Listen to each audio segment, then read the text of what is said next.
Students, आज की इस ऑनलाइन कक्षा में आपका स्वागत है। आज हम काव्य खंड के पाठ 2 के प्रकरण गीत के नवम पद्यास्तों का अध्ययन करेंगे। यह गीत प्रकरण राष्ट्रकवि मैथिली संघ द्वारा रचित उनके महाकाव्य साकेत के नवम सर्ग से लिया गया, जिसके पद्यांश 2 का आज हम अध्ययन करेंगे, जिसका संकेत है शिशिर न फिर से लेकर भाव और में। तो आइए इस पद्यांशों का वाचन करते हैं। शिशिर न फिर गिरिवन में, जितना मांगे पतझड़ दूंगी मैं इस निज नंदन में। कितना कंपन तुझे चाहिए, ले ले मेरे इस तन में। सखी कह रही पांडुता का क्या अभाव आनंद में। वीर जमा दे नयन नीर यदि तू मानस बाजन में। तो मोती सा मैं अकिंचना रखूं उसको मन में। हंसी गई रो भी न सकूं मैं अपने इस जीवन में। तो उत्कंठा है देखूं फिर क्या वो भाव भुवन में। इसका पुनः एक बार फिर वाचन करते हैं। शिशिर न फिर गिरिवन में, जितना मांगे पतझड़ दूंगी मैं इस निज नंदन में। कितना कंपन तुझे चाहिए, ले मेरे इस तन में। सखी कह रही पांडुता का क्या अभाव आनंद में। वीर जमा दे नयन नीर यदि तू मानस वाजन में। तो मोती सा मैं किंचना रखूं उसको मन में। हंसी गई रो भी न सकूं मैं अपने इस जीवन में। तो उत्कंठा है देखूं फिर क्या हो भाव भुवन में। तो इसके कुछ कठिन शब्द हैं, आए हैं इस पद्यांश में, उनके अर्थ के विषय में जानते हैं।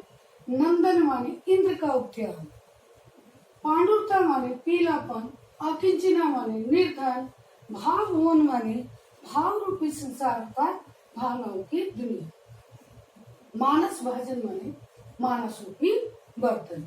नंदन माने इंद्र का उद्यान, पांडुता माने पीलापन, अकिंचना माने निर्धन, भाव भुवन माने भाव रूपी संसार अर्थात भावनाओं की दुनिया, मानस भाजन माने मन रूपी बर्तन और आनंद माने मुख।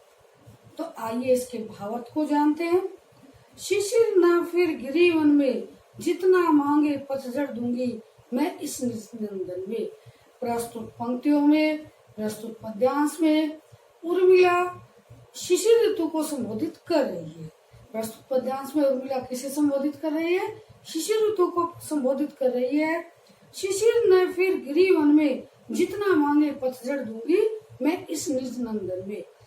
उर्मिला प्रस्तुत पंक्तियों में उर्मिला शिशिर से प्रार्थना करती हुई कहती है कि हे शिशिर, तुम वनों और पर्वतों में मत घूमो। जितना पतझड़ तुम्हें चाहिए, जितना पतझड़ अर्थात पत्ते तुम्हें चाहिए, उतने मैं अपने इंद्र के उद्यान रूपी शरीर से, इस अपने नंदन रूपी शरीर से मैं तुम्हें दूंगी। पतझड़ में पत्ते पीले होकर नष्ट होते रहते हैं। यहाँ पर उर्मिला कहने का भाव यह है कि उर्मिला अपने अंगों को पत्तों के रूप में प्रस्तुत कर रही है और वे कहती है कि विरह व्यथा के कारण उसके जो अंग है वे पीले पड़ करके नष्ट होते जा रहे हैं। तो वे शिशिर को संबोधित करती हुई कहती है कि तुम्हें पतझड़ बहुत पसंद है, इसके लिए तुम वनों और पर्वतों में जाने की कोई आवश्यकता नहीं, यह सब तुम मेरे शरीर से ले सकते हो। कितना कंपन तुझे चाहिए, ले मेरे इस तन में। हे शिशिर, तुम्हें कपाना, दूसरों को, लोगों को कपाना बहुत अच्छा लगता है, इसलिए जितनी सिहरन, जितना कंपन तुझे चाहिए वह तुम मेरे इस शरीर से ले सकते हो। क्योंकि विरह की स्थिति में, विरह के समय में मैं शीत ऋतु में हर समय कांपती रहती हूँ। मेरे शरीर में कंपन का कोई अभाव नहीं है। सखी कह रही पांडुता का क्या अभाव आनंद में। और हे शिशिर, तुम्हें पीलापन पसंद है, तो मेरे मुख में, मेरी सखी कह रही थी कि मेरा मुख विरह की समय में पूरा पीला हो गया है, तो जितना तुम्हें पीलापन चाहिए वह तुम मेरे मुख से ले सकते हो, उसमें पीलेपन की कोई कमी नहीं है। वीर जमा दे नयन नीर यदि तू मानस भाजन में। हे वीर, हे पराक्रमी, यदि तुम्हारे अंदर जल को बर्फ में जमाने की क्षमता है, यदि तुम मेरे इन नेत्र के आंसू रूपी जल को भी मेरे मन रूपी पात्र में जमा दो, तो मैं इन्हें मोती के समान बहुमूल्य समझ करके अपने मन में सुरक्षित रख सकूंगी। अर्थात मैं मन ही मन अपने आंसुओं को पी पी कर धैर्य धारण करती रहूंगी। हंसी गई रो भी ना सकूं मैं अपने इस जीवन में। उर्मिला कहती है कि लक्ष्मण के वन में जाने पर मेरी हंसी तो चली गई है, किंतु मेरे आंसू निरंतर बहते रहते हैं, और यदि वे जम गए तो मेरे मन में यह उत्सुकता हो रही है, यदि वे जम गए तब मेरी जो दशा होगी क्या उसे कोई देख सकेगा। देखो फिर क्या हो भाव भवन में। वे कहती है कि उर्मिला कहती है कि आंसू मेरे जीवित रहने का प्रमाण दे रहे हैं, लेकिन दुख की घनीभूत दुख की अवस्था में मेरी हंसी और मेरे आंसू यदि दोनों लुप्त हो गए तो मेरा मन यही विचार करता रहता है कि तब मेरी क्या स्थिति होगी। जब मेरी आंसू, मेरा रोना और मेरा प्रसन्न होना दोनों बंद हो जाएंगे तो मैं इस भावनाओं की दुनिया में मेरे इस मन में और क्या विचार उत्पन्न होंगे। तो आइए पुनः एक बार केवल इसका भाव जानते हैं।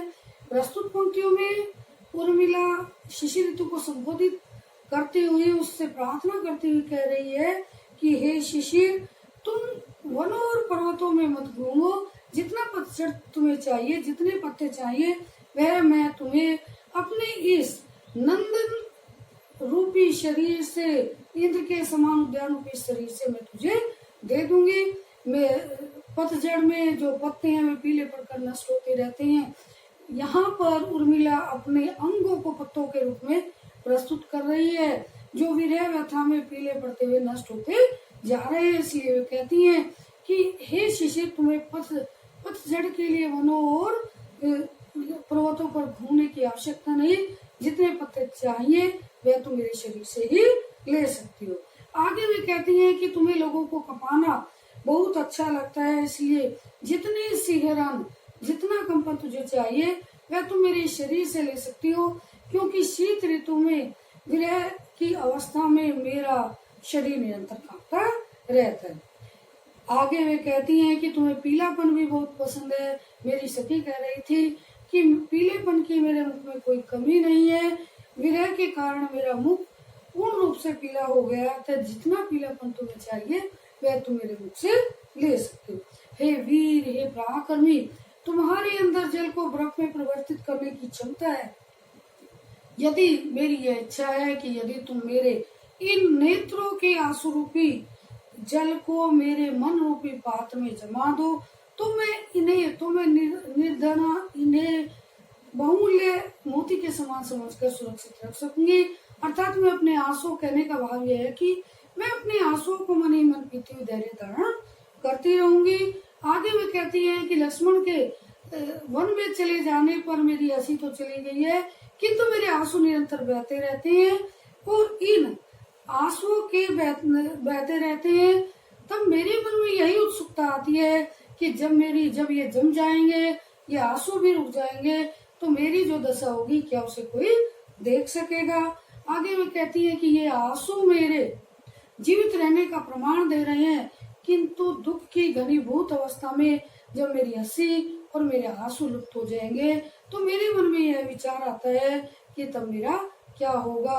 अर्थात इस संसार में, इस भावनाओं की दुनिया के संसार में और किस प्रकार के भाव मेरे मन में होंगे, मेरी क्या स्थिति होगी, इस विषय में ही मैं सोच रही हूँ। तो यहाँ पर प्रस्तुत पद में विरहिणी उर्मिला के मानसिक और शारीरिक विषाद का संपूर्ण और हृदयग्राही चित्र प्रस्तुत हुआ है। गुप्त जी के अनुभव का चमत्कार दर्शनीय है, भाषा खड़ी बोली है, शैली मुक्तक है, अलंकार मानवीकरण, रूपक उपमा प्रास है, रस वियोग श्रृंगार है, शब्द शक्ति लक्षणा एवं व्यंजना है, गुण माधुर्य है, छंद पद है। तो आज हमने इसके पद्यार्थों का अध्ययन किया। शिशिर ऋतु में उर्मिला की व्यवस्था के विषय में जाना कि शिशिर ऋतु को 3 चीजें बड़ी पसंद है, एक पत्तों का झड़ना, दूसरों को कपाना, पीलापन, ये सभी उसको बहुत पसंद है। तो इसके विषय में जाना। आगे के वीडियो में हम इसके आगे के पद्यों का अध्ययन करेंगे।